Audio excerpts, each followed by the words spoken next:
안녕하세요. 대기업에서 자동차 산업과 2차 전지를 심도 있게 분석해서 전달해드리는 한정입니다. 자, 오늘 한국엔 컴퍼니 함께 보도록 할 건데, 한국엔 컴퍼니는 사실 이 경영권 분쟁으로 이제 엄청나게 이슈가 됐었던 기업입니다. 그래서 저도 과거에 이제 한국엔 컴퍼니 이 경영권 분쟁 관련해서 분석해서 올려드렸던 내용이 있는데, 이 경영권 분쟁 관련해서 이슈가 궁금하신 분들은 저희 홈페이지에서 저희 채널에서 한국엔 컴퍼니를 검색을 하시면은 제가 과거에 촬영했었던 영상들이 있으니까요, 참고해 주시면 좋을 것 같고요. 일단 경영권 분쟁은 일단락된 지 좀 오래됐죠. 그래서 현 시점부터는 이제 차트 수급들과 그리고 앞으로 나올 수 있는 이슈들이라던가 아니면은 현재 리스크 이런 부분들을 좀 체크를 해봐야 되는데, 일단 오늘 주가가 좀 큰 폭으로 하락을 했습니다. 주가 하락이 나온 이유에 대해서는 제가 오늘 좀 설명을 드려볼 건데, 아마 여러분들도 웬만하면 좀 알고 계실 것 같긴 해요. 현재 저가 기준으로 해서 마이너스 7%까지 하락을 했고, 현재 영상 촬영 기준으로 해서 마이너스 5%까지 대략 2% 정도 회복세는 일부 나온 것으로 확인이 되고 있습니다. 일단 오늘 하락한 이유 같은 경우는 딱 두 가지 정도로 좀 볼 수 있을 것 같아요. 어, 이 차트상의 자리와 기술적 분석과 그리고 지수적 국내 증시 영향으로 인해서 주가가 하락을 했다라고 보시면 될 것 같습니다. 국내 증시 같은 경우는 이 또 글로벌 지정학적 리스크로 인해서 하락을 했는데, 그거 관련해서 오늘 잠깐 좀 설명을 드리도록 하겠습니다. 왜냐면은 현재 뭐 한국엔 컴퍼니도 그렇고 다른 기업들도 다 마찬가지입니다. 오늘 다 국장이 이제 밀리는 바람에 같이 밀렸던 거라서 국내 증시를 좀 제대로 좀 설명을 드리고, 현재 추세와 그리고 앞으로 좀 이 전쟁 부분에서 리스크적인 부분에서 우리가 계속해서 걱정을 해야 되는지 그런 부분을 좀 말씀을 드리는 시간 가져보도록 할 겁니다. 그리고 추세 방향성이 좀 정해질 수 있는 자리다라고 말씀을 드렸는데, 하락했던 이유가 이 기술적 부분도 어느 정도 들어간다라고 말씀을 드렸잖아요. 오늘 봐야 될 부분들은 차트와 그리고 뉴스들을 통해서 좀 정리를 해드리는 시간을 가져보도록 할 거니까 천천히 시청을 해주시면 좋을 것 같습니다. 자, 그러면 오늘도 한국인 컴퍼니 함께 보도록 하겠습니다.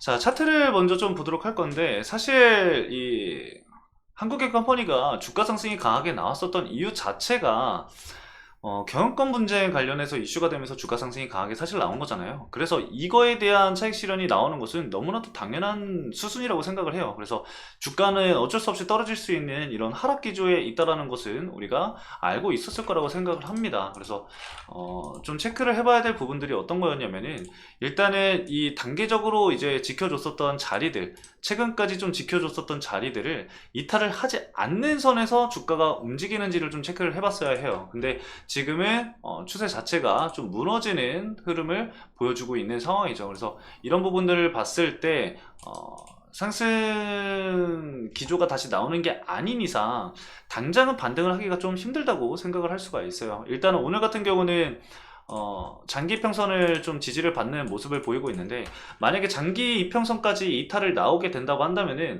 하방 압력은 그만큼 더 강해질 수밖에 없습니다. 그렇게 되면은 이 하단에 있는 매물대 상단까지도 이제 하단으로 열리게 되기 때문에 리스크적인 측면이 굉장히 커질 수밖에 없다라고 좀 말씀을 드리고 싶어요. 그래서 주주분들이 좀 조심해야 되는 구간이다라고 좀 말씀을 드리고 싶습니다. 그래서 현 시점에서 장기 이평선을 지켜주는지 그 여부 자체를 좀 체크를 하시면서 대응 전략을 좀 세우시는 게 좋을 것 같다라고 말씀을 드릴 수가 있을 것 같고, 계속해서 지수가 좀 밀리면은 종목 자체도 밀릴 수밖에 없거든요.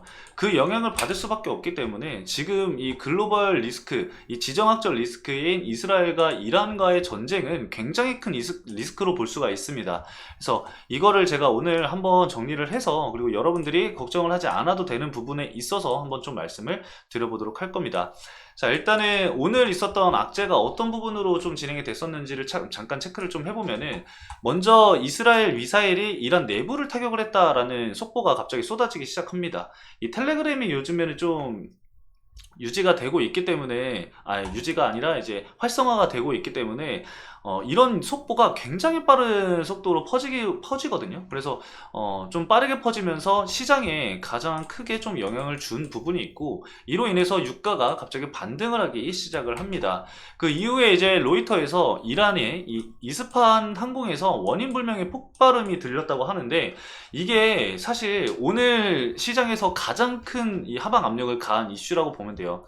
왜냐면은 이 이란의 이스파한이라는 지역이 그냥 일반 동네가 아닙니다. 어떤 동네냐면은 바로 핵시설이 있는 동네예요.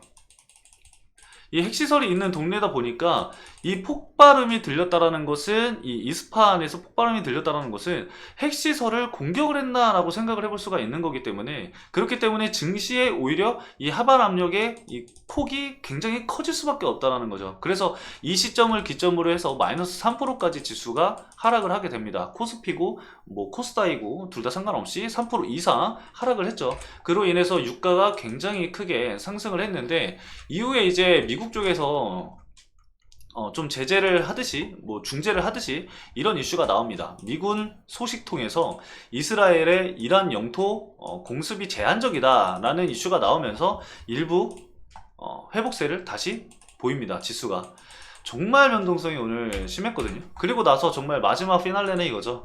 이란 당국자가 이란 겨냥난 미사일 공격이 없었다라고 주장을 했다라고 합니다. 진짜 정말 어이가 없는 상황이죠. 이로 인해서 국내 증시는 작살이 났고, 그로 인해서 만약에 이 하락 구간에서 손절을 하신 분들은 정말 큰 피해를 본 건데, 참 안타까운 이런 상황이 나오고 있습니다. 근데 어쩔 수가 없죠. 사실 이런 불확실성 요소 자체는 저희가 뭐 판단을 할 수 있는 부분이 아니기 때문에, 일단 차트를, 국내 증시 차트를 보면은, 지금 보시면은 저가 기준으로 해서 현재 마이너스 1.76%까지 회복세를 보였습니다. 마이너스 3.7까지 하락을 했다가 거의 2% 이제 지수가 반등을 한 거라서, 추가적인 반등이 나올지 안 나올지는 좀 지켜봐야겠지만, 완벽하게 반등이 나오지 않는 이유는 딱 한 가지예요.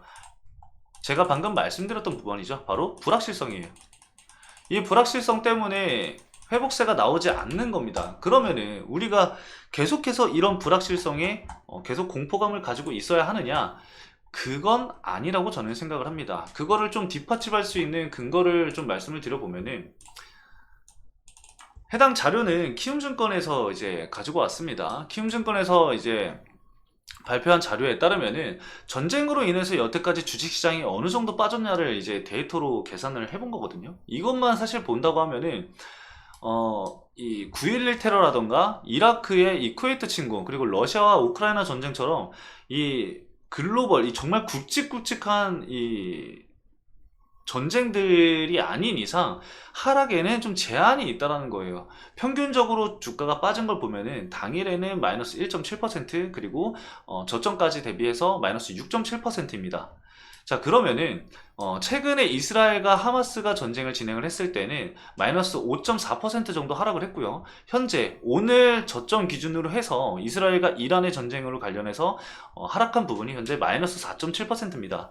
그러면은 이 이스라엘과 이란의 전쟁이 정말 이전에 있었던 전쟁들처럼 크게 확산이 되는 게 아닌 이상, 중동 전쟁으로 인해 확산이 되는 게 아닌 이상 하락에는 제한이 될 수밖에 없다라는 거죠. 그래서 이 하락을 하더라도 좀 제한적일 거다라고 우리가 생각을 좀 해볼 수가 있는 겁니다. 근데 만약에 이게 사실 전쟁이라서, 아까도 제가 말씀드렸다시피 불확실성이라고 말씀을 좀 드렸잖아요. 그래서 아무도 모릅니다. 정말 문제가 심각해져서 이 중동 전쟁으로 만약에 확산이 된다? 그럴 일은 거의 없다고 저는 생각을 하지만, 그렇게 되면은 지수는 큰 폭으로 빠질 수는 있겠죠. 근데 그럴 가능성이 매우 적기 때문에 하락에는 좀 제한을 두고 있다라고 보시면 될 것 같습니다. 그래서 너무 이런 쪽으로는 걱정을 하지 않으셔도 된다라고 말씀을 좀 드릴 수가 있을 것 같아요.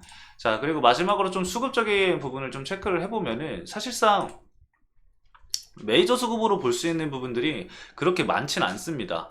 외국계 증권사 쪽에서 매수와 매도 양쪽에 이제 포진이 되어 있는데, 매도에 좀 상위에 이제 압도적으로 좀 위치해 있긴 해요. 모건 스탠리와 골드만삭스 쪽에서 이제 매도를 꾸준히 진행을 하고 있는 상황이고, 매수 쪽에서는 뭐 4만 주, 2만 주, 만 주 이렇게 있기 때문에 아직까지는 외국인 물량은 매도가 좀 압도적이다 라고 생각을 좀 해주시면 될 것 같고, 메이저 수급으로 볼 수 있는 그런 큰 물량들이 없어요. 그래서 단기적으로만 대응을 해야 되는 부분이다. 그래서 추세적인 부분들, 그리고 제가 말씀드렸었던 장기 입형을 좀 지켜주는지, 이 가격대를 이탈을 하게 되면은 제가 하방까지, 이 하방에 체크해드린 가격대까지 열리게 된다 라고까지 말씀을 드렸으니까요. 해당 내용 참고하셔서 여러분들의 투자 성향에 맞게끔 투자 전략에 참고하시면 좋을 것 같아요. 것 같습니다. 자, 오늘 간단하게 여기까지 좀 말씀을 드리면서 마치도록 하겠습니다. 오늘 영상도 시청해주신 여러분들 감사합니다.